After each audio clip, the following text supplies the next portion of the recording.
ये कहानी सुंदरपुर के जंगलों की है, जहाँ एक बाज रहा करता था। वह बाज बहुत कमजोर हो गया था क्योंकि काफी समय से उसे खाना नहीं मिल पाया था। जंगल के सभी पक्षी उससे डरे हुए रहते थे और उसे देखते ही अपने अपने घरों में घुस जाते थे। ऐसे ही उसे शिकार न मिलने से वह बहुत गुस्सा हो गया था। एक दिन की बात है, कितने दिनों से मैं भूखा बैठा हूँ। जब भी शिकार पर निकलता हूँ, ये सभी पक्षी मुझसे डरकर अपने अपने घरों में घुस जाते हैं। अगर ऐसे ही चलता रहा तो मैं भूखा ही मर जाऊंगा। मुझे इस बार तो कुछ न कुछ करना ही होगा। ऐसा सोचकर वह इधर उधर चलने लगता है। तभी उसे एक ख्याल आता है। अरे वाह, ये तो बहुत अच्छा आइडिया है। ये ख्याल मुझे पहले क्यों नहीं आया? अब देखो तुम सभी पक्षियां, मैं तुम्हें कैसे एक एक करके मार कर खा जाऊंगा। तुम खुद को बहुत चालाक समझते हो ना, पर अब और नहीं। मैं भी देखता हूँ तुम अपनी चालाकी कैसे दिखाते हो। बाज आज थोड़ा सा खून अपने ऊपर लगाकर टीनू तोते के पास जाता है और उससे रोते रोते बोलता है, तोते, मुझे तुम्हारी मदद चाहिए। मेरी पत्नी का एक्सीडेंट हो गया है और उसे खून की बहुत ज्यादा जरूरत है, तो तुम मेरे साथ चलो। पर तुम्हारी पत्नी तो एक बाज है ना, और मैं एक तोता, तो भला मैं तुम्हारी पत्नी को कैसे खून दे सकता हूँ?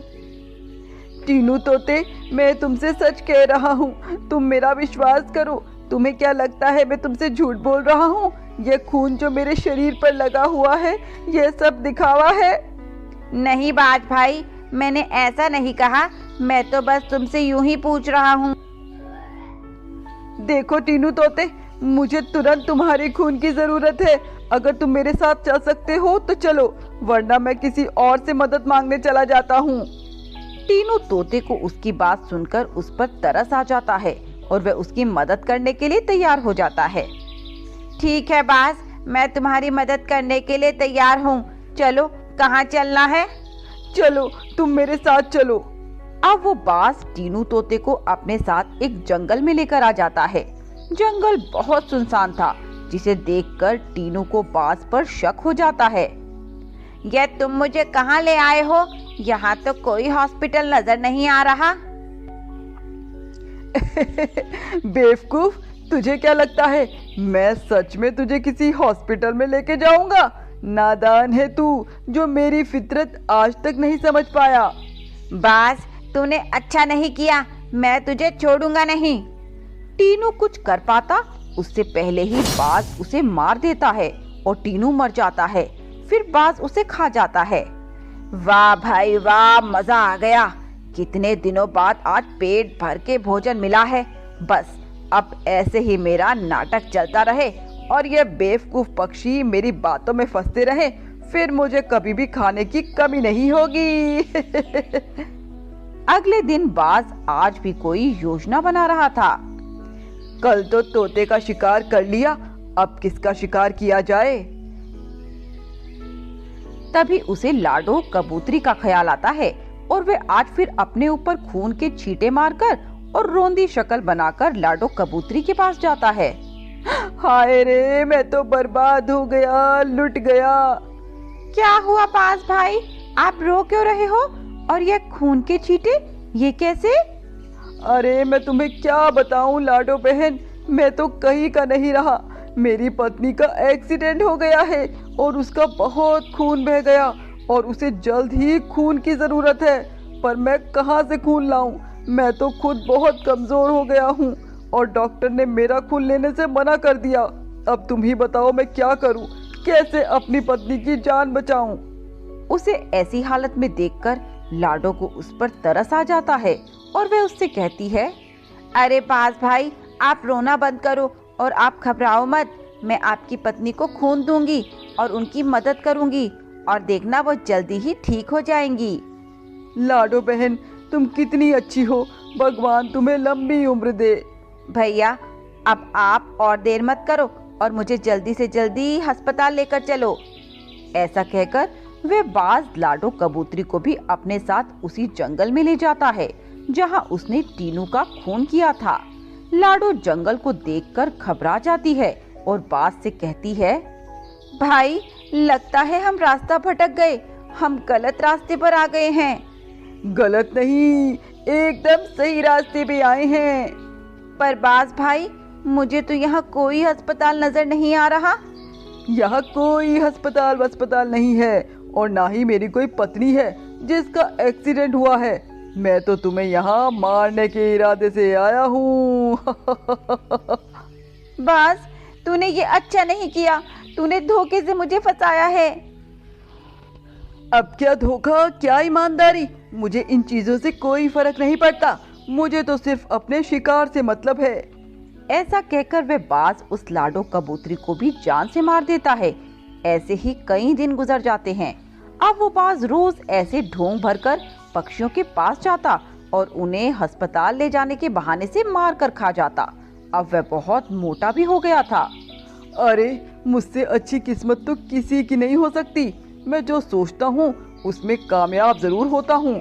और ये पक्षी जो खुद को इतना चालाक और समझदार समझते हैं, क्या हुआ उनका?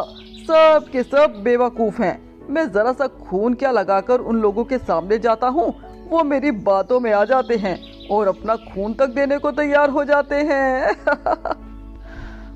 बहुत दिन हो गए किसी चिड़िया का मांस खाए हुए।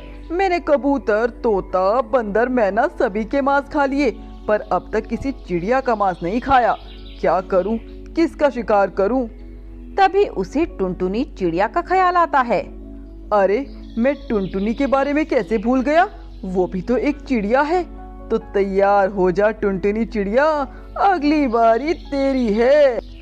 वहीं दूसरी तरफ टुनटुनी चिड़िया अपनी दोस्त लाडो कबूतरी की मौत से सदमे में थी। वो जंगल के पक्षियों से इसी सिलसिले में पूछताछ करती है।